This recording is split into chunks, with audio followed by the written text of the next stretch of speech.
Dimp Digital presents Idle Game Chat. Cool.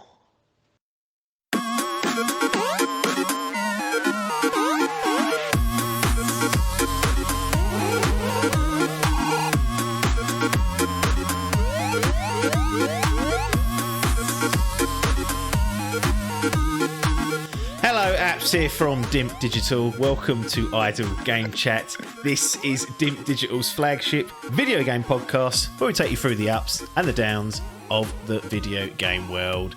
We are here on your favourite podcast app and YouTube absolutely free. However, if you wish to support this grassroots independent endeavour, head over to patreon.com/Dimp Digital and join the community. Hashtag hand in pocket. No affiliates. That's what we have here. Go off these podcasts getting sent free games. Then claiming to be impartial. I'll start querying it. If we got sent free games, would we be impartial? I think at this stage now, there would have been a time, so back in, say, 2014, when it all first started, we started experimenting with various videos and podcasts and whatnot. I think then it would have been really exciting. And you'd be like, yes, what a status to get. Yeah. But We've made it. Yeah, and now I just think, no. I know what I want to play mostly. I don't need you to send me this random game and say, we'll send you this if you do some coverage on it. It's like, no thanks. I'll make my mind up. The games that we talk about are always weeks old anyway. Like, there's no value to getting in front of it. There's a lot of people out there doing that job already, is the way I see it. Much more successful, much bigger in terms of reach. Penetrating that market. What USP have you got? Exactly. Just play what we want to play, and if people find the chat interesting or useful, then fair enough. Yeah. Most people listen for the banter, I think, if there is any of that to be called. Anyway, I didn't introduce you, but it's resident referee Logan, the FGL Grand Prix winner, installed again. People wondering about Adkins. Your guess is as good as mine. Drink, probably drugs as well as taken. It's actually what I've noticed is films for him at the moment. He's on an absolute tear of watching films. He's got one of those unlimited passes, I think at the Odeon, unbelievably, which is not the place you want it. And he's loving his movies and his films. So he's off been doing that of many of evenings when I would normally pick him up. But I did see him last night playing Hogwarts Legacy. So he's still chipping away at these games, which is important for him because he gets in the doldrums otherwise. Those backlogs get to him, don't they? Yeah, they absolutely do get on top of him. And it's a self-inflicted backlog because he fucking buys everything before it's even... He pre-orders it and then he's put himself in a pickle, isn't he? Anyway, he'll be back, don't you worry. There's stuff in the can that's got him appearing on it, so he may well appear at the end of a podcast, but, whilst Logan's here, we thank him for his time. Undisputed best way, I should say, to start a podcast, we know is delay news, which Logan was tested on the last episode. This is more exciting than a typical delay news. Normally, delay news comes with negative connotations. You're like, oh, they fucking blown it. And this is a technical delay, but I was sort of reluctant to put it in delay news. Maybe we'll recategorise it, but essentially... Talks himself out of it. Well, no, it is delay news, and people try and let him off the hook line. But it doesn't matter, in my view, for this game in particular. So last year, we had a June showcase for Xbox. They said everything we're showing here will be out in the next 12 months. That was in June. They showed all sorts. I think they even showed Pentiment at that point. That was being showed. Hi-Fi Rush wasn't shown because we didn't know about it. They showed things like Forza, Redfall, obviously, which has got a May release date. And obviously, the big one, or at least for me anyway, and I don't know how you feel about this, but was Starfield. That's like the big Xbox published and made title that I'm basically hanging my hat on for this year. And they said it'll be out in the next 12 months, which would have been June of 2023. Yep. They've not got that, but what they've basically revealed is there's going to be a showcase in June for the whole of Xbox, and there's going to be a direct of Starfield showcasing the game. So we're going to see, I would suspect, 20, 30 minutes worth of gameplay and commentary to go through the systems, to really dig into it. I think that's something people should earmark if they're sniffing around it. That's June the 11th. But they also announced that the release date for Starfield is been nailed down for the time being. As we know, this has already been delayed previously from November of 2022. I mean, it's arriving September the 6th. And so it's a technical delay news because they hadn't put a date on it. They had put a window on it and then have come out and said, look, it ain't happening in June, September.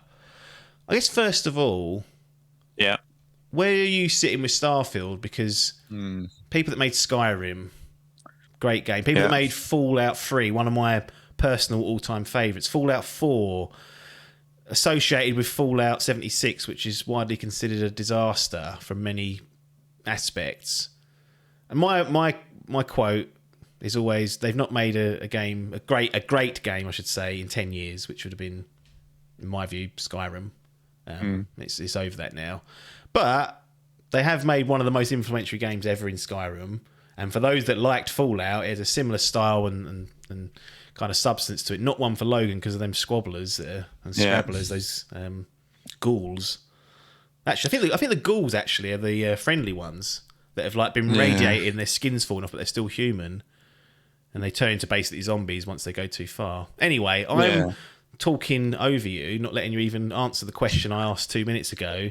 Starfield, where does it sit on a sniffometer, and does it make it onto a menu eventually? Or does more need to be seen? I'm a bit concerned about the possibility for scrabblers. I like the space, setting, but space is. When I see these space games, I'm always like, I don't know. Space I don't know whether crabs. I've got it wrong. I've seen space crabs. Is that going to put you off, or is it the humanoid weird aliens or something? Yeah, I mean, anything weird is generally off the menu. If it's trying to make me jump, it definitely gets off the menu. I don't know. I just think it's going to be one of these dark, like, space games that I don't like. A bit for some reason, it gives me like a Dead Spacey kind of vibe. Not necessarily in terms of like enemy type, but in terms of potential environment. And that isn't something I feel like I'd be able to play. I'll get shot for saying this because you're not allowed to make this comparison. But I would argue to me, it looks like, we don't know. It looks more like a No Man's Sky type jobby where it's open. There's not a lot of Dead Space's interiors, claustrophobic kind of corridors. This is like go and explore the world, the terrain. Go and find a settlement maybe and talk to people. Go and find this random fucking poor bloke who's like, I've broke my fucking leg. Come and help me, get me some all that sort of stuff. So I think it depends on what they're trying to get out of it. Like, if there's Skyrim in space, that's what I'm told. Yeah, I mean that's doable. So it all depends. You don't trust Todd. You don't trust him not to get a jump scare. Yeah, I mean the odd one I can deal with, but if there's enemies that are cropping out and stuff, and you're on your own, and I don't have a companion like with you. You can bring companions along, little AI buddies. They can be like the muscle and be like, I'll protect you. Yeah, I'd need to see more essentially before. It's not something that I'm like waiting day dot to get. Like, is that because you're not the biggest fan of Skyrim potentially? Like, not that a lot of people think that's like one of the greatest games ever made, which is fine and all that. I don't quite know where I stand, and I just prefer Fallout, that's all I know. Which is one of my favourites of all time. Are you not in that crowd where you thought? Did you even play it? Yeah, I did for a bit. Yeah, there we go, I did give it a go. You gave it a go. Well, hooked. Yeah, not really. I just found it all a bit. I like open world games, but I like them to not be too big and too daunting. And I felt like Skyrim was just on this whole nother level. And I remember being like chucked in front of a dragon or whatever quite early on in it, and I was like, "What?" I was like, "What is?" I don't even. And the combat was a bit uninspiring, if I remember. And I was just a bit like, I was just a bit like, I don't know what I'm doing here. So I just wasn't engaged by it really. The same happened with No Man's Sky when I played that. I was a bit like, what we doing? What are we doing? Yeah, like what are we doing? Like, and I get the purpose, but and some people love it. I'm just a bit like, yeah. I mean, my love for these games is, I wouldn't say it necessarily is the open world. I think that necessitates the game and the scope of it, but it's more to do with kind of making choices during quests and them having different outcomes. But it's very choice based. There's lots of dialogue choicing. There's lots of ways you can build your. I mean, I know this is still in the game, and hopefully they'll show all this in June. But I saw a perk that you can add to this. So when you build your character, and it said something like parents or something like that, and basically you can add a perk where in the game it will generate your parents somewhere on another planet that you can just go and visit occasionally. Just go and pop in and say, all right, mum, dad. Why do I want Life Simulator? Well, that's what Persona will do to you, mate. You start thinking about these things and you want the life sim elements. But that was just one of it looked like dozens of perks. But that's the sort of shit I like. I'm like, that would be just cool to have just some sort of, and maybe they could tie quests into it. They get abducted. I'm now writing it for them, which I shouldn't do because when that doesn't happen, You'll be disappointed. I'll be disappointed like Metal Gear Solid 5. That's been going on for years. Rewrote the ending of that, and then it turned out to be nothing like it and got crapped on. Was not finished, though, that game. That's interesting. You're not quite sold yet, which is good, I think, because as we spoke about that pisshead earlier, he would have been just singing its praises already. And it's good to have a bit of scepticism, not born out of anything other than Skyrim it didn't really hook you, which is a major factor as to why I like or think this game could be something I'm really going to love, is because their previous work, they've had the pedigree to get me, but for you, not so much. Yeah, I just think even when I've seen, I've watched streams and various things of Fallout as well, and I'm just like, I don't know, there's something about it that just doesn't pique my interest. I don't know why. I can't really describe it. Like, even if you took the Scrabblers and stuff out of Fallout, I don't know. I don't know what it is about it, but I'm just sit here and when I watch it, it doesn't even make me think, I wish I could do that.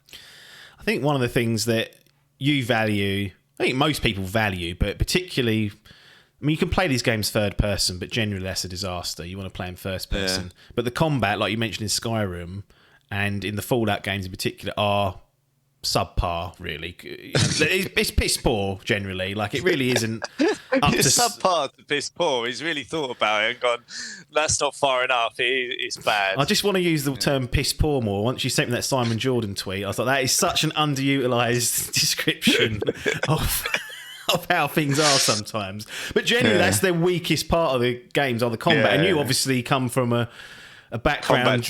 Combat-driven games are always getting installed, so it's no wonder that you pick up a gun in, say, Fallout maybe, and go, "What the fuck is this loose shit?" And I don't know. Anyway, this is good news because we've got a release date. Look, if they've got to delay it again, they've got to delay it again. I think there'll be another PR disaster for them to handle, but what is a PR disaster these days? If the game comes out eventually and scores a 93. It's done, in it. It's game, set, match, and all that pissing and moaning has been flushed away. So for me, definitely excited for September the 6th. Seems at the moment like a good window. It's after Tears of the Kingdom, probably before Spider-Man 2, which we don't have a date for, but I'd imagine that's sort of October, November time. So, yeah. But you're going to be for months when it comes out. I know. I don't know why you're thinking, a couple of weeks will be no chance. It's really going to clog you up if it's good. Yes. And if you if it starts getting those reviews and you're sitting there, and that could be the end of the year gone for you. Here's what I will say. Yeah. A lot of games out there, a lot of games on backlogs, a lot of games sitting on menus that I've created, 70 odd. Never all going to get played, so why it's that high I don't know. But if it comes out, and doesn't. This sounds really a stupid way to do it, but if it comes out and gets like less than an 85, I might not even play it day one. Yeah. I actually might not, because of what you say. The game's going to take a significant investment of time, and by that time we should know when Spider-Man's due, plus any other third party or secrets or surprises that are due. Yeah. And if there's something coming out even 3 weeks after this, I'll think, well, I'll just wait, because this game's only going to get better. Like, they'll patch it and it'll be in a better state. I could wait if the reviews are a bit middling and there's perhaps performance issues or bugs or whatever, then so be it. But obviously, if it comes out and it's scoring 90s and above, it gets installed. Most likely, because like I said, you don't always have to listen to the reviews, but those aggregated scores are a good temperature gauge. 100%. Add yeah. 5, -5, and you're in a most likely a general window. And I know that I've got it in me to love these games because I have done previously, so it's kind of there for you. But you are going to take some convincing, I think, from on Sunday, June the 11th, when they do their sort of big blowout of it. And I think it's one of those. To be honest, I'll probably watch a few streams of it and things when it is live and try and get a bit of a feel for it to see what it's about. And obviously, if there's a co-op element or anything to it at some point, I'd be interested in doing some of that. But no, don't start trying to bring co-op into my single-player games. I'm not having it. I knew you'd love that. I knew you'd enjoy it. I need you running around in my space fucking ship or whatever. I need to come and wreck it. I'm still out to get revenge when you blew up my house in Minecraft. That's Paper. And me. It's both of us. I think it was on Paper's save, so I always blame him. But that was wish we'd straight like back then. We didn't really have the means to, but that was fucking hilarious. So that's that. That's Starfield. One question I will ask. Yeah. In terms of hype or sniffometer, whatever you want to describe it as, what's higher, Starfield or Redfall at the moment? Both Xbox titles. Redfall more in your wheelhouse in terms of combat-driven loot, co-op. It's got all those bells and whistles. And people will say, I know you're under pressure here because it'll be sacrilege to say Redfall, but I was just asking. 100%. I'm asking. I mean, I if someone put them in front of me and said, choose one. Pick one, choose one, and there'll be a crew of people there to play Redfall with you, I'll choose Redfall. I just think I would enjoy that game more than playing Starfield on my own. Good. I think that would be my gut feel. That's what I wanted to hear. So that it's not this same brain being wheeled out, Ronnie 2.0. Because for me, it's a definite Starfield, but your perspective's always slightly different because of these combat-driven games. And you could ask me, even if you just said Redfall and Resi 4. Like, yeah. I'd just be like, well, it's Redfall. Dead Space. Like, Resi 4. Yeah, Redfall. All right, Dead Space or Resi 4. There we go. Catch him out. Cool. If I had a gun to my head, it'd have to be Dead Space. You'd rather play... Wow. Yeah, I think so. Damn. I really don't enjoy those Resi games. Like, they make me... I get anxious watching them. I think Dead Space is scarier, but... You know, it is. I think overall it is, but I think on the basis, I just think I could deal with that better. I don't know why. That's fair enough. Anyway, that's Starfield and Xbox. They've got a showcase coming in June. Annoying that it's on a Sunday, I will say that, because it creates hassles and headaches for covering it on the podcast that's usually recorded, back end of a week, ready for Monday. So... I'll figure something out. I've got plenty of time to plan, and Adkins usually watches that live, so he's usually a good crutch to pull in on that. If people want to sit there for 3 hours listening to us waffle, of course. But Starfield, the big news of the week, most likely, and it was a delay news. But in this case, I think it's more of a positive than negative because we have a nailed down date. FGL updates. We've got Destiny 2 Lightfall, which is out, and last week it was out, but we didn't have any reviews to score it. Now, reluctant to take what's been listed so far as the gospel because there's actually only about a dozen or so reviews that have gone through and did it. The raid is out as we record this, so many people will be jumping into that, playing it, trying to fit world's first or whatever they do, and it may well change. But at the moment, OpenCritics got it as a 78 for Destiny 2 Lightfall. I believe this is the penultimate expansion for the the light and the dark story arc, which you could have fooled me into thinking there was any sort of arc in this game.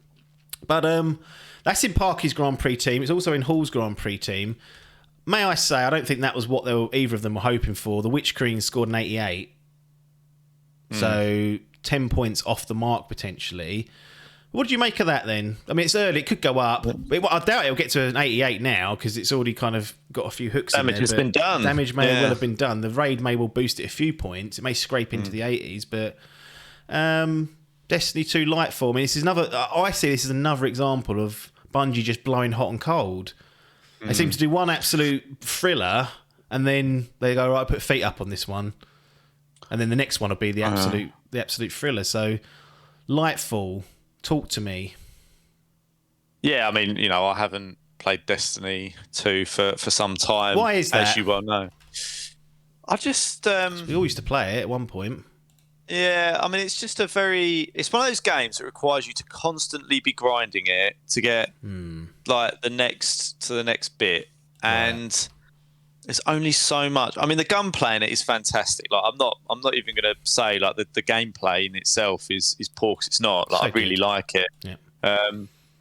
But yeah, I just I think once you just you kind of get off the bike and you put it away, and then you go, well, I've got to get it out again, and it's just that whole thing. And people moved, like Hall moved onto PC, and it become less accessible, I guess, and it just drifted away.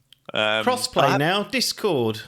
Yeah, Even, like, it's even on that doable, but then PlayStation 2, they've rolled that out now. Caught up, you're too Jim. far behind now. That's the problem. Yeah, and then it's like, you're too far behind. They've got a whole little posse that they're doing it with, and it's kind of just like gone. Like the opportunity's gone for it, and I'm not too disappointed about it. I'm not saying it like, oh, I wish because arguably I think if everyone had gone, like we got the whole gang back together, if you like, that we did all the old raids with. Have to make some cuts, in my view. Cut some of the dead wood. Well, what really was the nail in the coffin in the end was the fallout between Paper and Adkins that just made it irreparable going forwards. But that was the nail in the coffin for it in the end. It didn't help. Yeah, I think it's one of those things where I enjoyed my time, but it is very much rinse and repeat. Like, you're not doing a whole load of new stuff. It's kind of like big bad boss with a way of beating him that you have to kind of get to, and you have to go on, do the weeklies, the dailies, and you have to do that whole grind with it. And I just didn't really want to go back to it, I think, broadly. And when do you reckon you fell off it? Was it after we did that last raid of like Argos back in the day? That's basically when I never went back. About 4 years ago, wasn't it? Yeah. Might even been. Yeah, it was about 3.5, 4 years ago, I think that was. But yeah, I think once we did that, it was an okay. It was like a good line in the sand, I felt. It's like, right, move on to other things. And then before you know it, pandemic comes round, Warzone's lurking, and just other things that I was playing at the time. Came out the woodwork, didn't it? Those sort of games. Yeah. They weren't there when we were doing Destiny, really, as far as I remember. No, they weren't. No, I mean there were versions of it, but obviously not Warzone in of itself. No, and to tie us back to like OG Dimp, I remember the first podcast we did. All you and Hall used to talk about. This is back in 2014. Was Destiny the original for weeks? Yeah. Like, what are you playing? We used to do a thing. What are you playing? It had to be binned because Destiny. Just the same thing. Yeah. Just releasing the same bloody podcast over and over again, basically. I mean, I loved it. I loved that initial. Like when it come out, the gameplay was just so solid, and that kind of loop that you could get in with it was really satisfying. But like all things, after a little while, it kind of becomes. I mean, even like Warzone now, like whatever you're doing, if you do too much of a good thing, ultimately you get bored of it, or it becomes a bad thing. And sometimes you just get that with games where you have to somewhere. If they won't draw the line under it with a story and releasing stuff, then you kind of have to, is the way that I see it. Take it into your own hands and say, right, I'm doing this. But it's ultimately, it's one of those games where if your mates are playing it, it could easily be drawn back into it, but because it's only really Hall and Dave that are on it, and they're like they're on there till silly o'clock in the morning, it's like, I can't be doing that. Drinking wine. It kind of just, it doesn't really pique my interest. No. I mean, it took me a while to get into Destiny, and really it was those raids in the first one we did, and then Destiny 2, I think I jumped in at the very beginning of that. I was like, let's go, let's do this. Yeah. Did the first few expansions, and then I think it was Curse of Osiris was the one that had Argos in it. Yeah. And then after that kind of fell off, because I was like, this is a lot to keep up with. But I always loved, the gunplay was always excellent. Playing it on PC, because Destiny 1 wasn't on PC. That's the sickener of it all. And that really, I think, opened it up to a lot of people. But also, from your perspective, sort of transferred out the likes of Dave and Hall, because they now had their PCs that could be used. And crossplay was there, but still, there's always that disconnect if you're on Xbox and a PC and whatnot. It doesn't always resonate.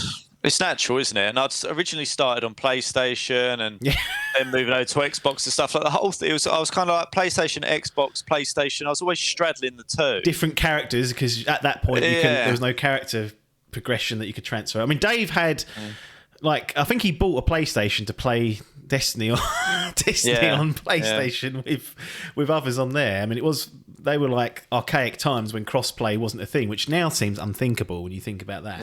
That was less than 10 years ago. But the co-op element of it was always what appealed to me, because it is PvE for the most part. There is a PvP element where you can grind for gear, but the game isn't Call of Duty. It is go in there and work together and defeat these big bosses. But they made some, in my opinion, the choice they made for Destiny 2, which kind of killed the momentum of it, was they introduced those staffed revive tokens, meaning in a raid of 6 of you, you can only, between you all, you can only die 6 times in the raid, and then it would, you run out, and if someone dies, you basically can't finish it because it requires, damage from all everyone. of you. Yeah, and then always the thing that annoyed me was this whole, every Tuesday your progress gets reset on the raids. Yeah. Why? So you can go in and get new rewards. Yeah. Yeah, I mean, no, I'll reset it when I've done it, thanks. Then I'll get the new rewards next time. Don't you let me get 95% through it, and then, because we can't finish it or arrange the next fucking session because everyone's busy, reset my progress. It made it tricky because it really puts the pressure on. Yes. Like, you can't just go, we'll do one night a week or whatever until it's done. It's like, you have to do it every night until it's done, as you say, because otherwise you don't get the tick in the box. And Dave would bless Dave, he used to walk us through these things. He would always, he was an absolute hero of a man for doing that. To slag him off now, he would always say, that can be done in one night. Well, I think he underestimated. Well, I think he overestimated our skill when we had the likes of paper in there. This is the point. I think he underestimated how poor we could be. I mean, largely a stick a gun in my hand, but when it starts getting late, I will lapse consistently and constantly because my brain can't handle like that sort of time frame. It just goes, and I just gradually just decline. Yes, I've got a really small window of effectiveness, and I wasn't very effective. So then you had Hall and him, Adkins and Paper bickering, and then like, as you say, it's just the unpredictable nature of it all. It's just it's tricky. But I mean, he could probably do it easily with his mob in one evening, but underestimated us. They've streamed a few and struggled. Like, it is, and I think these are people that are good at the game. And I think, well, how on earth are we ever going to get back into this? Which is why we never did. And the raid reset annoyed me every Tuesday. You had to get it done, otherwise you lost your progress. And it was like, that's 3 hours of progress. That was there in Destiny 1, to be fair. But the revive tokens was just another kick in the bollocks, because I hated that. You just couldn't recover if you if you died twice in one encounter, you've kind of put everyone under pressure then, because you've used an extra revive token. Yeah, anyway. You basically get one go, don't you? And otherwise you're eating into someone else's allowance, if you like. It's tricky. I mean, Dave never used to use his, almost certainly, but still. Yeah. I don't know. Anyway. We digress. We digress into Destiny, and that's in Lightfall in particular is in Parky's team and also Mr. Hall's. There is some transfer news to deal with. So Salmon's been active in the transfer window. Let me just check I've actually put these bloody transfers in, because I do lapse sometimes, I have. So The Wolf Among Us 2, which was in Delay News last edition, he's got rid of that, unsurprisingly, and put in Oxenfree 2 Lost Signals, which I think, I'll check this as I say it, I think Netflix own the development team now, and I'm wondering if that's coming to Netflix only. I don't know if it necessarily is. I know it's listed on Steam, so yeah, but it's published by Netflix, so that's one of their first forays into that. And then also Disney Dreamlight Valley, which was something that already had a score from last year. It was in early access and was given an Open Critic score, so kind of had to transfer it out, take the 0. You can't take points for games that have already been scored. He's transferred that. First of all, he tried to transfer it out for Homeworld 3, which links back into you and your team, because that's one of the ones that might be on the chopping block for you potentially. Paper revealing all sorts of privileged information in public Dimp forums to it's unbelievable, isn't it? but there's confidential information being leaked to Someone's saying Parky's sabotage. team. Well, this is what I'm saying. Sometimes these people... Well, it's a risk. Yeah, I don't know what they're playing at. So Homeworld 3 couldn't have. It was rejected because it's in Paper's team, which is also in Logan's team. And instead he's gone for City Skylines 2, which was announced this past week. And it's coming to Game Pass day one. I actually enjoyed the original of that. Sort of like the Sim City wannabe after that shit the bed about 10 years ago of their online version of it, which was unnecessary. Then they tried to say, oh, it's got offline now. And everyone was like, no, too late. Too late. You launched it garbage. You had your chance. You had your chance, you've blew it. So they've picked up the mental there. Where that leaves us in terms of the scores, not really much has changed, I guess. But on the main show, Logan and Parky both have 3 games out. So this is now like for like. You've got a 10-point advantage after 3 games, and you've made 1 transfer. I mean, that's absolute titles, isn't it? Well, yeah. I mean, it's been a pretty good start so far. I think we've got a pretty reasonable average. So 85 average. I mean, I ain't going to keep that up, but if you can keep it above that 80, I always say if you can keep it above 80, you're in with a chance. Yeah. That's all you want. And that's all you want. Yeah. So yeah, it's been a good start. I think, when we did the draw, I felt like I had a pretty good lineup there. When we did the podcast afterwards, I pretty much said it's Homeworld and Suicide Squad that are the potential blowers. We got rid of Suicide Squad, which I'm pleased about. Which is rumoured to be delayed again out of May. Yeah. So, when that officially is announced, it'll appear in our segment, no doubt. Yeah.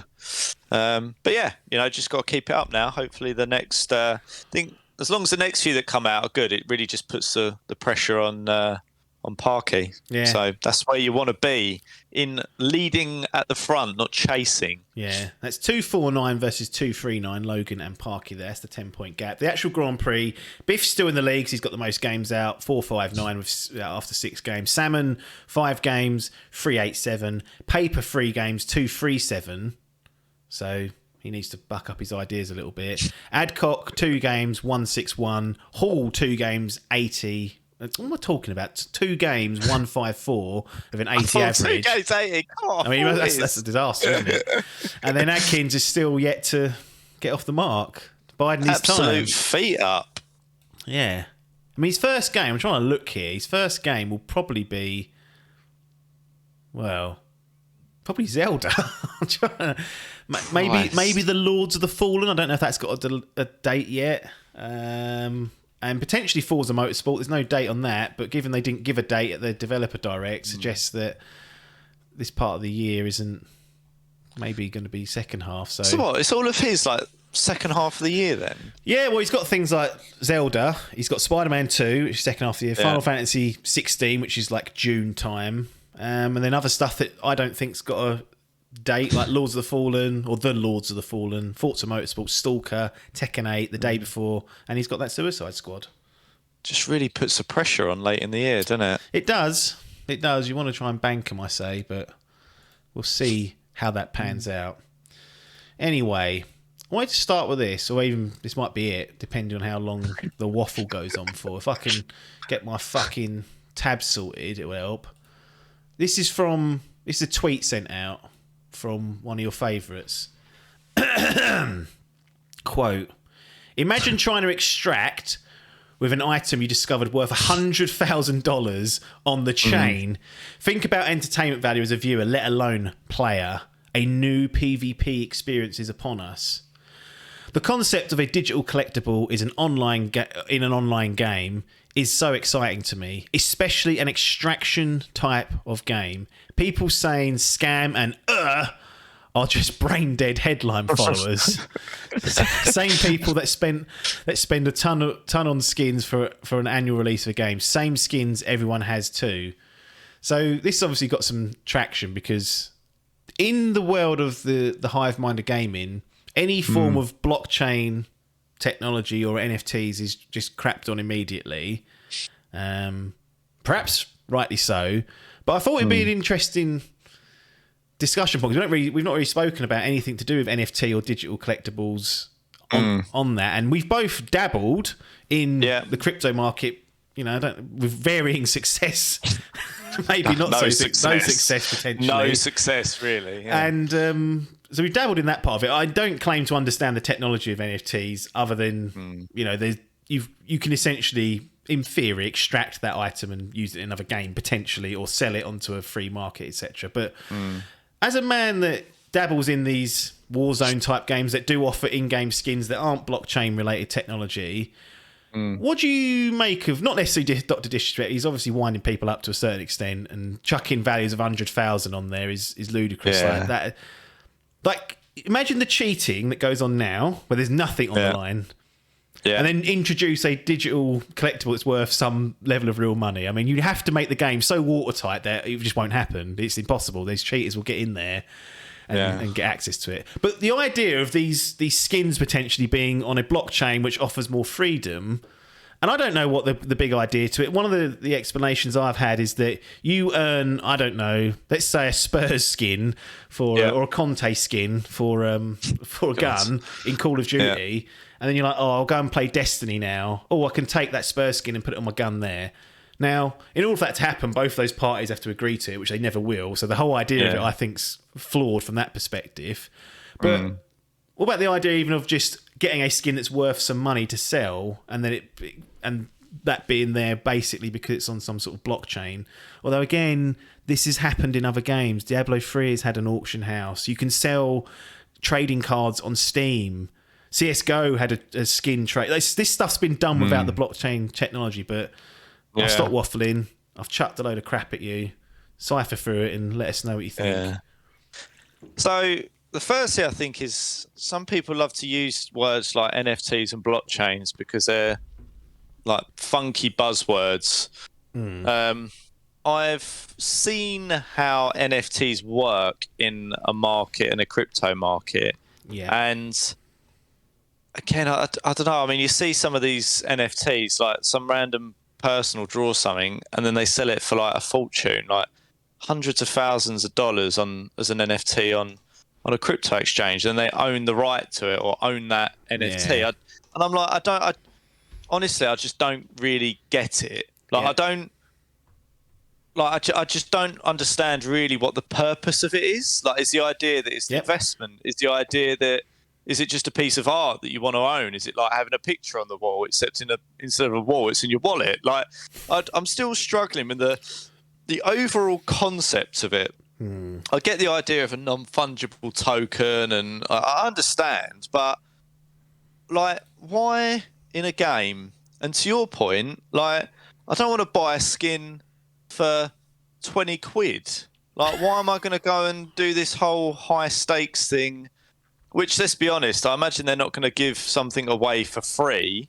There's going to be an entry fee to be able to participate, you'd suspect, or, you know, I think it all depends how it's framed. I mean, broadly, you know, Warzone have introduced this idea of, if you want one of the new guns that's in our store, you can buy it in the store. Yeah. But if you want the gun, you have to go into DMZ and extract it. Yeah. So they've already done this, or dabbled with the idea of, you know, like you get a reward at the end of it. Like, you get the gun which you can use in multiplayer and Warzone, and otherwise it's locked unless you buy it. So I think there is stakes there. I don't think having $100,000 NFT on the other end is going to make me want to do that anymore, personally. And is it going to be what, a one-off? Is it going to be 10 of them? Yeah. How many? Well, they can artificially create demand one month and then say there's only 8 of these in the world, and then in 6 months go, right, there's another 8,000, and then immediately the value, they can manipulate however they like. Point. Then all of a sudden, its value's gone from $100,000 to $1, and you've gone through all that. I don't know. Shysters, he's saying.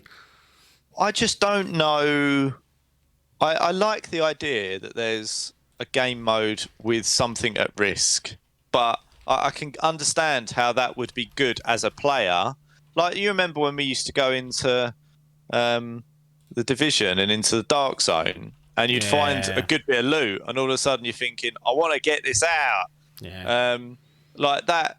But I feel like that is enough. Like, I don't know if I'd want something with real world Money on the line. value to be. Yeah, it's like, and then you're in the world of gambling almost, and it I don't know.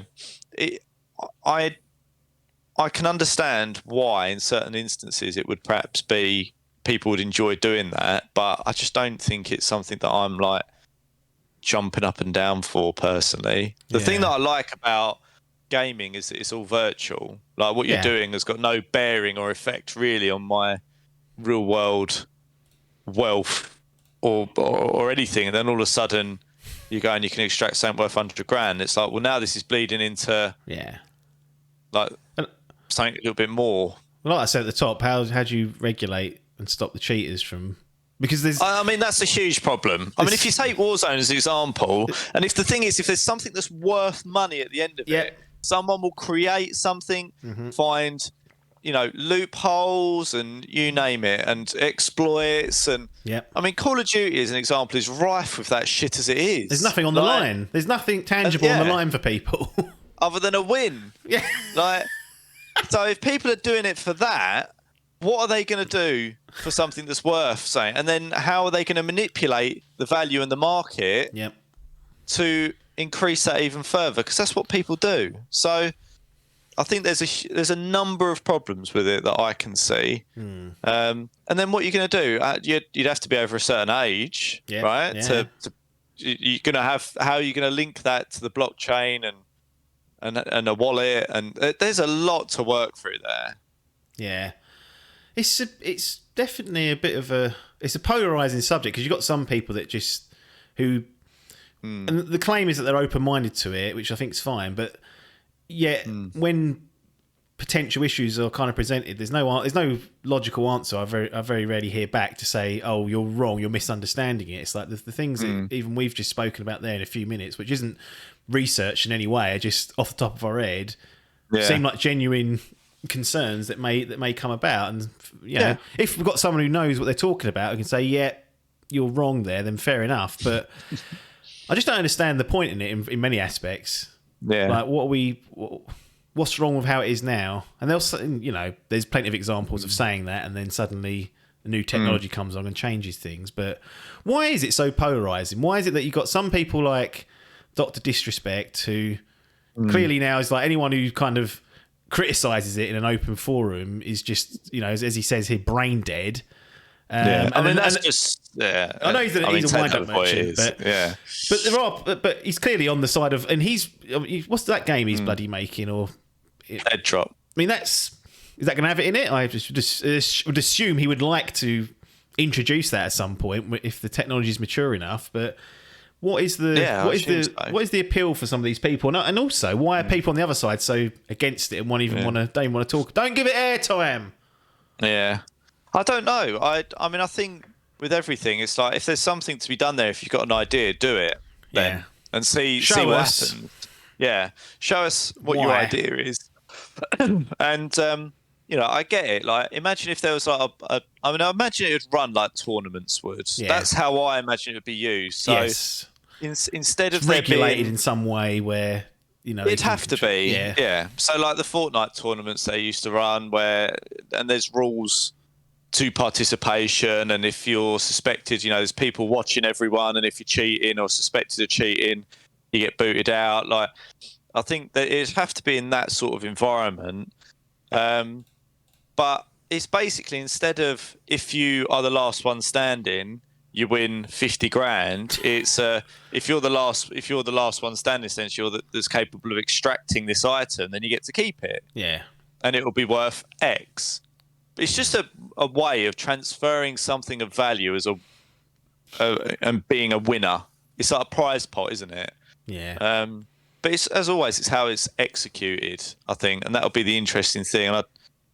And maybe I'm just old now and don't really get this new funky technology that the kids are playing around with, and NFTs. Well, I don't think they get it. I don't think enough of them get it. I don't think they understand it at all. But I mean, my brother was showing it me the other day, and apparently, like, on some of these exchanges, they'll do like limited time drops that will have 100 NFTs in it, and you can basically sign up for it and buy it.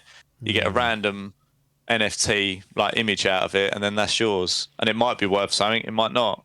might be a common one. It's basically a loot box. I was like, what are we doing here? Yeah, it is. And at the moment, usually that sort of stuff's just dedicated into that infrastructure. So, there's digital trading cards now, which are NFTs. So you just open a virtual pack and you get given, I don't know, a picture of fucking Ronaldo or whatever, and that's worth whatever it is because of the market. But you can't use it anywhere else. One of the things that I think the metaverse, which is another buzzword that is probably another discussion for another day, is to try and tie all that together so that actually that trading card has some use outside of that infrastructure. That platform. Yeah. But again, that's going to take all these firms, these companies working together in tandem, deciding who gets a cut of what, and it's just... Why would they? Like, why? What is the incentive for people to play ball? That's the thing that I always keep thinking. It's like, why? Like, everyone wants their own one within their own environment because they want that to become like the thing. Like, and it ain't going to become. They get all the bloody thing. money for it. Exactly. Yeah. So, I've got my overriding doubts about it, but it's no, it's coming on at such a rapid pace. Yeah. Like, really, when you think about it, I think there's something that could be done there, but I think exactly what and how is still to be defined. We need to be shown. Like Starfield for you need to show me what it is, then I'll decide. And again, you hear a lot of talk about this, but very rarely have I seen... It's always theory as well. So this is how it would work. I mean, even what Disrespect saying there in the tweet, he says, imagine this scenario, and it's like, well, yeah, that's fine. I can imagine loads of scenarios that are great for ideas, but they're not realistic, are they? There's no reality attached to it. So come back when you figured it out, NFT and blockchain people, and also why does it need the blockchain? Would always be my question. Everyone loves it. It's so secure. It's self-regulating. It ain't. Not necessarily. Until someone figures it out, it ain't. You got someone sitting there making sure and quality checking it and making. And it's I just think it's the latest. It's the latest fad. Yeah. And I think there's a use for it, but I think everyone now, because we don't really know what it's best used for, everyone's trying to use it for something and going, oh, blockchain, NFT, and it's like, oh. Yeah, piss off. The actual use of it is probably not related to gaming at all, and that'll come out in 5, 10, 15 years. Finance, like that's where it's in the finance industry. They basically want to do away with legacy registers and basically all this data and information when it can just be tied up in a token on the blockchain. Yeah, they go, well, we don't have to worry about that because it just looks after itself. Wow. That's basically what it boils down to, and putting transactions on the blockchain. Sounds like a bloody banking of the dark web to me, but let's, again, go down rabbit holes with that. Again, even there, though, they don't know what to do with it. So what are we doing? No. Don't know. It's interesting. I like to keep an eye on it, but it seems like a lot of pomps and talk at the moment rather than actual substance. So You're correct, as I understand it. We never write things off, so should a good idea come along, we'll go, oh, didn't think of that. That's how it works. But until that day comes... Remain sceptical is how me and Logan have decided it. You can think what you like to think. And also, for those that say, oh, you can't talk positively about the blockchain and NFTs, environment, all that stuff. If you do, you're a cunt. It's like, well, no, you're the cunt. Just let people get on with it and suss it out. It'll get better. These bloody camps need ripping down. I always said that when I was talking about that bloody... I think it's the Microsoft stuff and the Sony stuff. You cut 20% of the extremes off, kill them. Not literally, but cut them out of the conversation. Let everyone else figure it out. Because they can't be brought back. No, they can't. They can't come back to Earth. It don't matter what information you put out there or put in front of them. That's it. They're there. They're stuck there. Yeah, that is very true. Yeah. Indeed. Right, that's going to do for this segment of the podcast. We're going to transition into some game chat. This time it's going to be NORCO, the point-and-click adventure. Highly acclaimed narrative masterpiece being touted by outlets and people alike. And I sat down and rattled through this game on PC Game Pass, and I'm going to share my thoughts with Mr. Logan. So we will see you on the other side.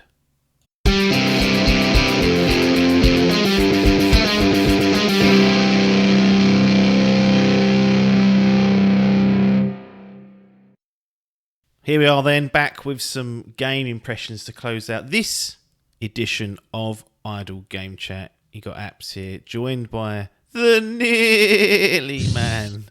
the resident referee, Logan, may well have been in the first part of the episode. Who knows where these things get slotted in? Might have been 6 months ago. It may well be 6 months in the future from when we record this, given some of the backlogs I've managed to record in terms of game impressions. So who knows?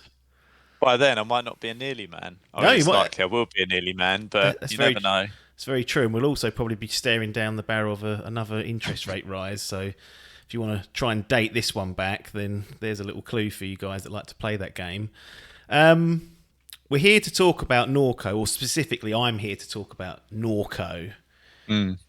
A tricky customer, this one, because it's a real... Well, it's a point-and-click game for a start, so when you're looking at mechanics and balancing and it is what it is at the end of the day, but we'll waffle through it. We know there's a way of getting through these things, and I'll do my best to portray what I think of it, because it was an interesting game for better or for worse. We usually flush it out somehow. Yeah. Sometimes it just takes a bit of extra probing than I'd like. But so NORCO is a new one for me. It's not something that I've ever really been aware of, and I saw you playing it on Xbox. I presume it was a PC jobby if you're a PC Game Pass jobby. That's what I played it on, yeah, because point and click. I mean, you can plug the mouse into the Xbox, I'm told, and the keyboard, but works fine. I refuse to do it when I've got a PC sitting here. So I mean, it makes sense, yeah. So yeah, it was sitting on that PC Game Pass where it was. Yeah. So you thought was it something that was on your radar beforehand, or were you like, oh no, completely out of left field? The only reason I even got on the radar was just because, I check OpenCritic a fair bit just for the Fantasy Gaming League, but at the time this slotted itself in at number 2 in the rankings for the year, sitting on an OpenCritic rating of 91. So for 2022, it'll finish probably in the top 10 if it hasn't already. So I was like, cool, that's a big old score. And what was being said when I sort of lightly investigated was one of the best narratives of the year. And you thought, oh, here's a pricked up here narrative. Hello. The OpenCritic score, the 91, is based on 24 reviews. That's actually quite low. And you have to take that into consideration sometimes with these things, because I've seen stuff in there with 4 reviews getting silly scores, and you're like, well, if you get lucky with 4 people, you're absolutely laughing, aren't you? But I mean, there's something sitting on there that's like I can't remember what it's called. I think it's called freshly frosted. Yeah, sitting on there for 91 also, and it's like I've never even heard of that, and it's got 10 reviews, and none of the big outlets have done it. So, little tip for OpenCritic to maybe take a look at that. And I don't know how you would do that, but in any case, that was the reason why. I just saw it pop in there, and I was like, cool, everyone's missed that, and everyone has missed it because no one knew. As far as I know, certainly in our group or our circle, there wasn't any hype about it. This wasn't even like a Disco Elysium, which I had seen beforehand and thought, cool, that could be good. It just came out of the bins, and then I was like, oh, I'll make some time for that.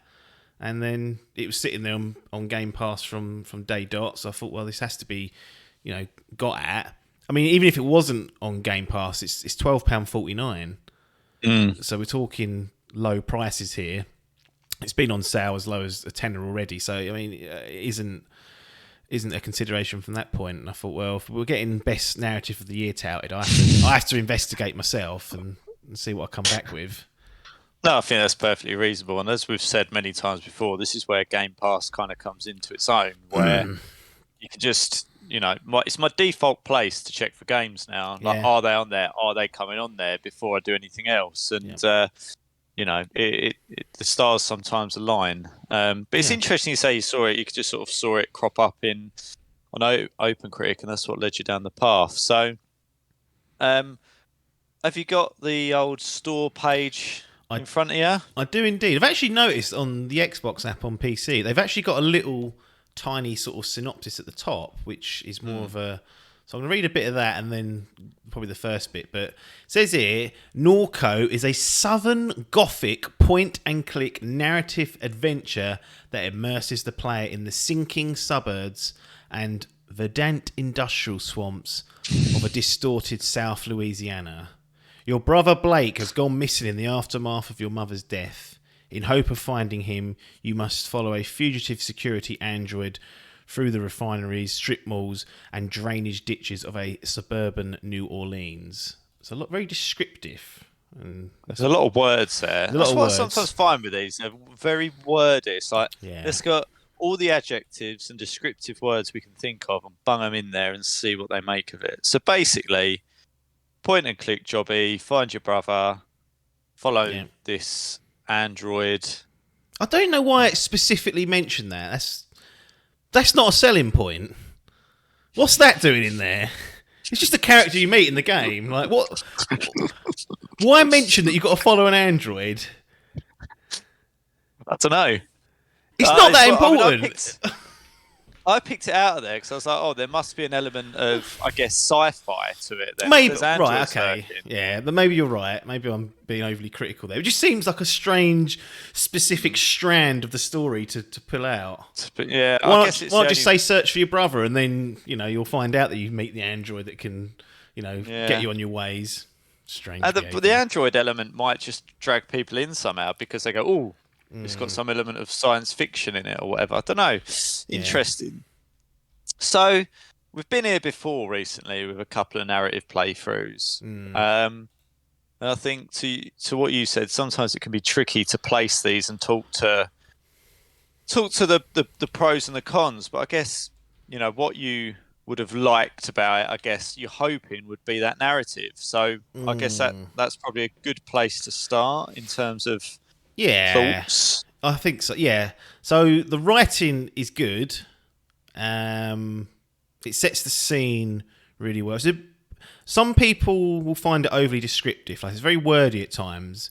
But keep in mind you're dealing with an art style that's quite, I'm not going to say basic, but it's not a fully fleshed out 3D world. It's a 2D point and click game, so with an element of like pixel art in it. So it's not high ray trace model, so it has to kind of build the setting a little bit for you with the wording, and when you click on certain things, it'll describe the surroundings of it, just to sort of fill in those little blanks that it can't display to you.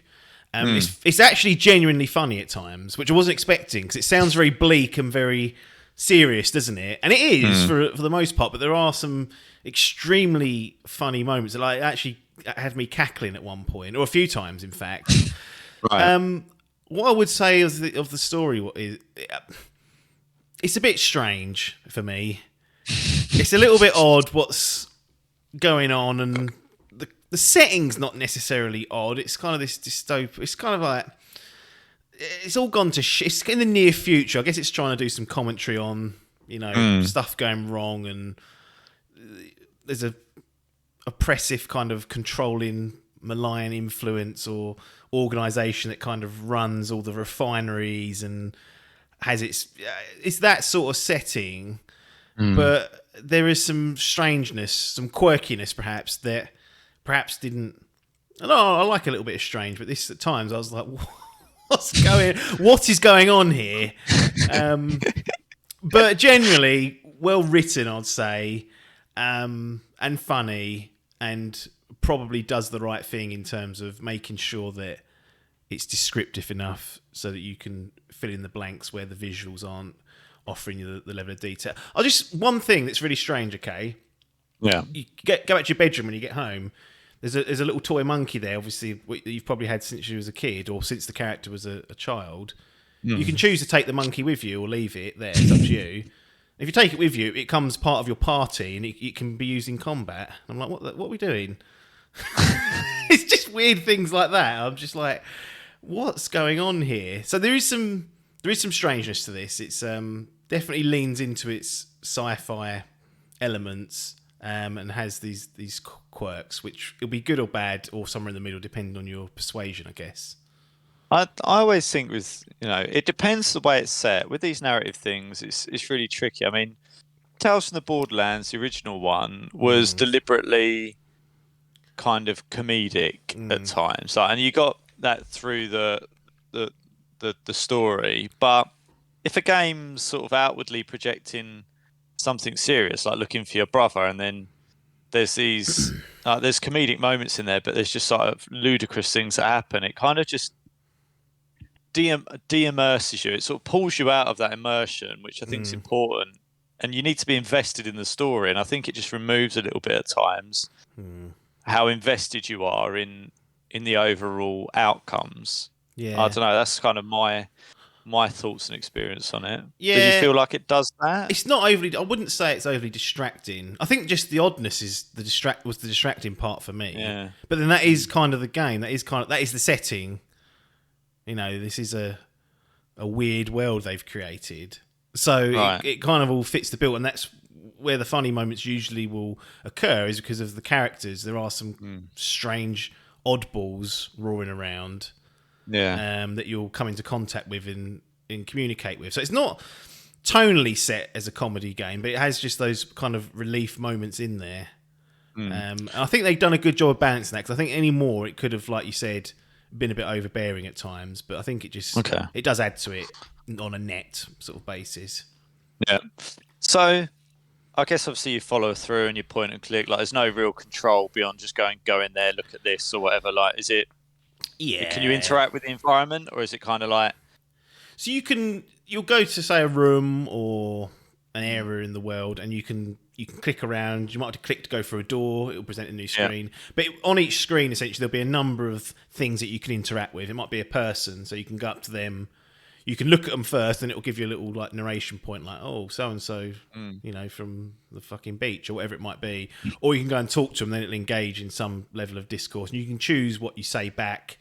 There's no, as far as I could tell, there was no real narrative choices. There are small choices, like I said, about taking the monkey with you, and you can try to choose how to engage with people. But to my knowledge, it doesn't have any impact. Like, there's no way of getting a different ending or things fundamentally changing based on what you say or what you do. It is a linear path in that sense. But yeah, in terms of the point and click stuff, you kind of have a number of objects that you can click on and fill in the gaps. You know, you might notice that there's a broken window or something, and then you'll go to that, and then it'll reveal another clue. It's all very much in that vein. And one of the things that's important, well, at least I felt was important for this title, and that actually became quite a good boon, was just how quick and easy it is to get around the different locations. There's probably a dozen or so locations, and it's as easy as going to a map and just selecting the location.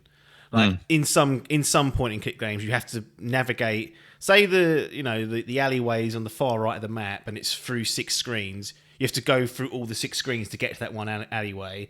Conversely, if you want to get back, you have to go back through those environments just by clicking through, you know, the road or wherever it is. Whereas in NORCO, you can just select, I want to go here now, and it'll just take you there. So it speeds things up, doesn't create any kind of slop from that perspective. Yeah, it's interesting you say there's no decisions or anything. So I was expecting there to be. I thought this was going to be a narrative-based game. And what's interesting is the way they kind of portray who you are and your faults. And again, because you're not creating a character, you're taking on the role of another. There's this thing called a mind map. It's like a little menu in like a start menu or whatever. You go into there, and you might click on, say, your mother. It's got a little portrait, little like pixel portrait of her. You click on that, and it says, "My mother was." You click on that, and then it'll say like the other 2 options was comforting or was annoying or whatever. It might have 2, and you click on one of those, then it'll kind of fill in a little bit of text as to why they feel that way. And you can go back and see what both are, but it doesn't create a decision as such. It's just an interesting way in which it communicates with you about characters and other surroundings. Like as you interact and find out about more things go into this mind map, and you can go in there and just go onto the individual. Like the android will be in there, for example. You can it'll be like, oh, I can't remember its name now. Like Billy was our house android, and then have like a number of memories that you can click on, and it'll kind of bring up that memory and whatnot. But yeah, I don't know where I was going with that. Actually, I completely lost track of what you'd asked. Well, it's basically around the decision element, because it's interesting because you basically are then reduced to almost just playing through a set story, which is fine because arguably in a lot of video games, that's what you're doing. Like not every game has video choices, but the pleasure from the game comes from the mechanics, from the fighting, from the combat, from the shoot, like whatever it is. So Wow. I guess in this game, if it's a point and click, there's no decisions. Yeah. Like where, So what's, yeah, there is combat, and there are puzzles. So puzzles, right? you might be locked out of a room. I'm making that up. I don't even know if it's in the game, but it's a similar scenario. You need to get somewhere and you can't get in. It's like, I need to find a fucking object to open the door. Like so there's puzzles like that around progressing in terms of if you want to get somewhere or speak to someone or be invited in somewhere. There's a set number of requirements you need to do, or you need to find a way to to manipulate that to get in. So there are puzzle elements that will stop you in your tracks rather than just clicking through it all. Where you have to kind of stop and think and be like, I wonder if I go back to the home, whether that little statue I saw is part. It could be something as simple as that. And then the combat is, so you bump into people and you'll inevitably get into combat. And like I said, you can take the monkey along with you as a party member, but you'll also meet other party members on the road, as you will. And they'll form part of your party, and they all have different kind of attack patterns. So with your character, when you attack someone, there's like a little portrait of your enemies that are in the combat kind of arena, if you will, in the combat scenario. So you click on one of them. For your main character, the way they attack is 5 symbols come up, and it lights them up in an order. It goes like here, it goes like 1, 2, 3, 4, 5, like all over the screen. And in order to inflict max damage, you have to copy that pattern. So you tap, tap, tap, tap, tap, tap, and then it hits a number of predetermined damage to the character. Other characters have like timing-based sort of clicking mechanics. So one person has a gun, and the way it works is 3 targets will appear on the portrait. They will zoom in, and it will say ready. And at that point is when you want to click it, but they're all like stacked. So you want to be like going click, click, click. Ready, ready, ready, and then you'll get maximum damage from that. So they're few and far between. This is not a game that grinds to a halt and it's like combat every fucking zone. It's probably no more than maybe half a dozen times in total. There's not a great deal of combat in this, but in certain scenarios, if you I don't know if you can. I think there was one scenario I could have perhaps avoided combat to start with, just because I was being like, well, no, get out of my way. I'm sure there's another way I could have gone round and done that sort of without attacking the poor chap. But he was acting like a cop, so I thought, well, Teach him a lesson. You reap what you sow in this world most of the time. Yeah. And but other than that, really, they're normally blockers for you to progress, but there's not too many of them. Like it's not it's not heavily based. But I guess that's the way they break up it just being a storybook of sorts. Yeah. And I would say, like, you are interacting with the environment, learning about things. Like, it's not as simple as just clicking through things. Like, you will want to take notice of what is where and who's where, and keep that stored in the back of your head and think, right, they may be useful later on if this is mentioned. And they introduce a few kind of, typical things in point and clicks. You get an inventory item, and you think, well, what use is this wrench for? Later on, there's use for the wrench. You can open the door with it, or you can do whatever. So it's all about keeping it's more of a mind, type stress, trying to keep on top of where you need to go and what needs to happen. But it's not overly complex, which is handy because I'd forget things and get stressed out. No, that's fair enough. So really, you say it's, you're playing through the narrative, point and click, with some interesting mechanics in there, basically to break it up, essentially, that sort of mix it up a little bit. Yeah, cool. So I guess moving on to perhaps things that you weren't so fond of in this game, like, is there anything that you could pick out where you're like, this is not ideal, or I didn't enjoy that in this setting, or anything like that? There's nothing really to be critical of for a point and click game, really. One thing I should say, should have probably said this at the top, I can't remember the last time I played a point and click game.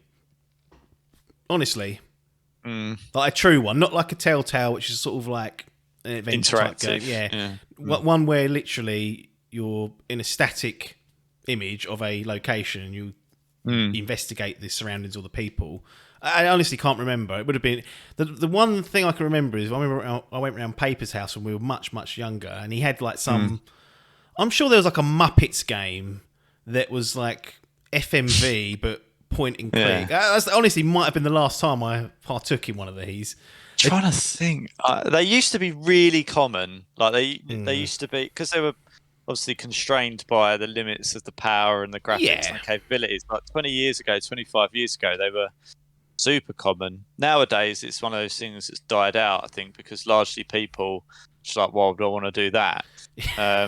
Like everyone needs action, constant like dopamine rushes and stuff, and these games tended not to be like that. So it's interesting that people are still making them, I think, and people are obviously enjoying them if they've got that kind of score. But it's a valid point. Then a true point and click game is relatively rare these days. Yeah, I'm certain if we looked, we could find them, but they just don't seem to get much traction. Lost in the shuffle. I understand why, but it was interesting, kind of diving back into this sort of legacy genre that has been lapped in many ways technically, but still has its merits. Still can provide a good experience. This took me I think it took me 7 hours. 7 hours, 21 minutes. There it is on my Xbox. Now, that how long to beat nonsense, which they've integrated into the PC Game Pass. Let me just double check it. Had it at 5 hours. So, where's the extra 2 coming from? It's saying here completion is 7 hours. And I've hit 7:21 and not done a completionist run. So, I don't know who's adding to these scores, but they need to be sensor checked. What's going on there? Is Ronnie the best gauge of... He likes to have a look round, doesn't he? He does. This is the thing. He likes to explore everything, make sure he's seen anything, hasn't missed anything he should have missed, because that'd hurt him. Yeah. He has to be taken into consideration with these how long to beats, because he adds time on. He does add time on, that's true. I got 750 out of the 1,000 gamer score without searching for it. So a pretty thorough effort, I guess, in that sense. But so it's between a 5 and 7 hour game is what I'd say. So again, won't necessarily outstay its welcome. I think if you're into these or have played these previously and thought, oh, you know what, I've got a weekend, I'll fancy diving back into one of them or trying what a modern one would look like, it's worth a go, because it's kind of benefiting from the jumps in terms of things like music and atmosphere. That like they're able to create that a lot more. I would say they're in a better position to create a good sound and music track than they were back in the day, because they were sometimes restricted by the amount of memory that would fit on a floppy disk, for example, whereas now they've got unlimited space to deal. They can put a high quality sound track in and great music to kind of bring along the atmosphere, which this game definitely has, because it's in this sort of brooding, as they describe, southern gothic area of Louisiana. I thought Norco was a made-up word. Apparently it's actually a real place. I looked it up afterwards. It's a real place in one of these, in Louisiana or wherever they're saying. Again, probably butchering the locations. But it is what it is, I guess, is the cliff note, really. It is a point-and-click narrative adventure. I will say I don't subscribe to it being the best story of the year or one of the best. Well, there hasn't been a load of great stories, to be fair, but when people say that, I kind of think it needs to stand longer than a year, because you might have, it might be up against Saints Row. I mean, it's better than that, I'd imagine. But then, what's that saying?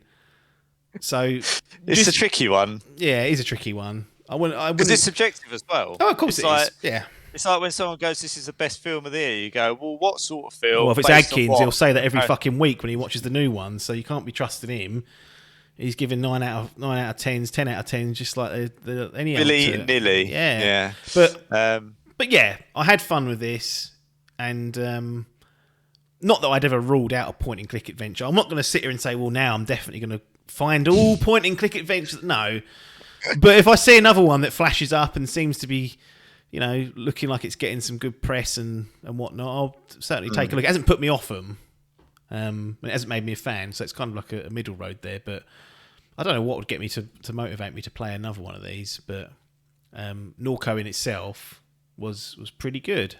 Sounds like you like talking yourself down from it a little bit. No, I'm not. It is what it is, I think. It's the general thing. And, my preferences relate more to third-person, narrative-based action/adventure games. That's just the simple fact. I mean, this is palate cleanser territory, right? Yeah, that's where it is. It's kind of like no what should be little stress, a little bit Yeah. of puzzle solving Yeah. and stuff, and then enjoy the story and move along. And that's kind of where I think it should sit. Yeah, It's, it was a little stress. Like it's not the little puzzle elements in there aren't ridiculous. I made a separate little notepad and just quickly wrote down some numbers, some sequences, things that I will become useful to me, and it was nice to see that they were used. And I was like, okay, I've took the time just to make a note of that. I now know what the code is or whatever. So yeah, Norco, it is what it is. That's what should be on the fucking store page. I was going to say, do its marketing for it. Go, Norco. It is what it is. So I guess that brings us to the final part, really, and that is, as we know, pulling up to the the parking space outside. Why are we still using cars? Sustainability. What's going fucking petrol guzzler of yours running? You're in that van. Yeah. I'm going to keep it going as long as I can, just to piss off the wokeness. But anyway, so we pull up outside, and I dingle the keys at you and go, look, are we going in here or not? Yeah. Well, do you know what I don't know why we do this, because imagine if I got there and said no, and you was like, I've just driven through all that traffic, and you've told me we ain't going in. It's on the way. It's on the way. No, we're going to go to the pub. We're going to, well, you better only have 2, and that's it. I don't think you're allowed 2, actually. Depends. One. Uno. None, really, is the right answer. Yeah. So you won't get us on that. Yes, we're going in. We have a little wander around and see where it can be placed in my exhibition. Yes. So where does it go? Because I think I'd be quite intrigued as to where you could potentially put it, but I think I know where it will go. You tell me where you think it's going, actually. Let's play that game, because I don't want you to try and get off the hook and say you knew that. I think it's going to be a bronze. Interesting. Yeah, I think it's going to be a bronze. You would be incorrect. A silver. Interesting. Because it's where I nothing wrong with it. There's nothing wrong with it. It delivers on its goal. I wouldn't say it's exceptional. It may be for some people that are a fan of this genre, but for someone who uses other genres and other types of games as palate cleansers, this was a nice one. Didn't leave me with any sort of amazing. I wasn't like wowed after I finished it, so that's where the golds and the platinums need to be sitting. But there was nothing fundamentally wrong with the game, or any kind of worries that sour taste. Yeah. There's a better word for it, but I've forgotten it completely. If you can help me out, where there's just a little niggly, like something to concern yourself with.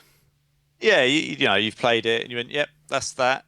Like, there's nothing left there where you went. Caveats. There's no caveats. There's no real caveats. Like it is what it is, and it was solid. It was enjoyable. It was fun. It was a bit strange for me, but a couple of sessions over a weekend. I think I did it in 3 sessions. So Friday, Saturday, Sunday, and then it was done. I was like, oh yeah, that was a nice little detour on my gaming life. So it sits itself nicely in the silver area of my gaming exhibition. So one question for you. Yeah. So the overall Open Critic ratings, obviously put that. I mean, if you're creating numbers, that's gold level territory for us, isn't it? Historically, yeah. I mean, I like to get away in distance from that, but yeah, I mean, I know you do, but I still, in my head, think when I'm looking at these scores, I'm thinking, and I'm equating it to where we would score it and things. Like, do you think people have got a bit over zealous with this sort of game, or do you think it boils down to personal preference and stuff? I'm just interested in your thoughts on that. No, I don't think they've overdone it, because it wasn't being touted as the second coming or anything. It was just a strong narrative of the year. Well, again, it's up against Saints Row and things like that. It's tricky, isn't it? But I do think that if it had more reviews, like up in the, say it had 70 critic reviews, I would suspect the number would be a little bit lower than that, sort of mid to high 80s. But who knows? It might go up a little bit more.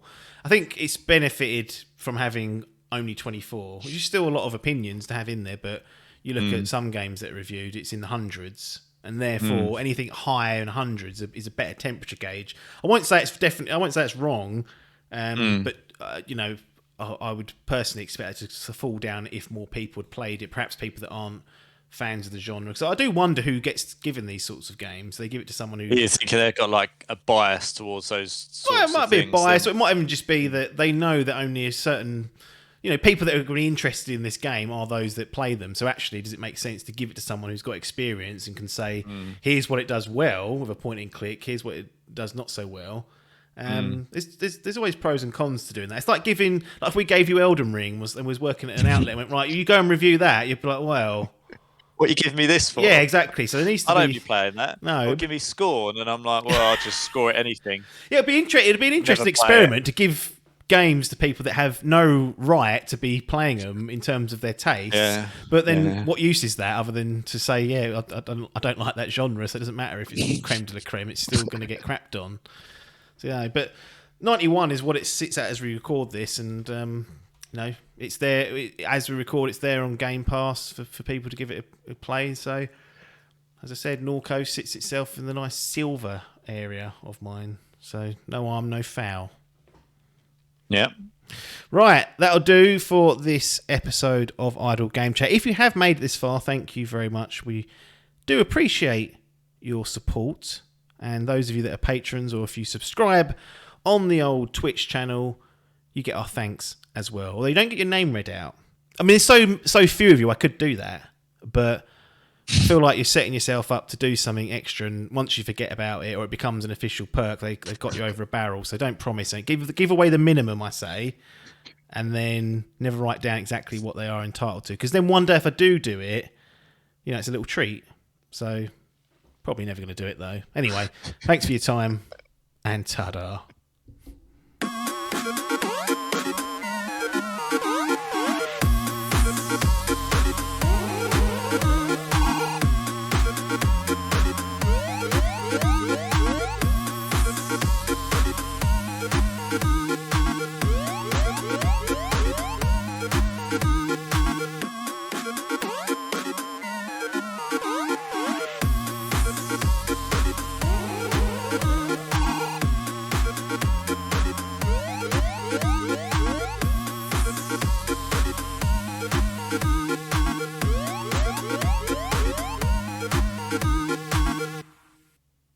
This was a Dimp Digital production.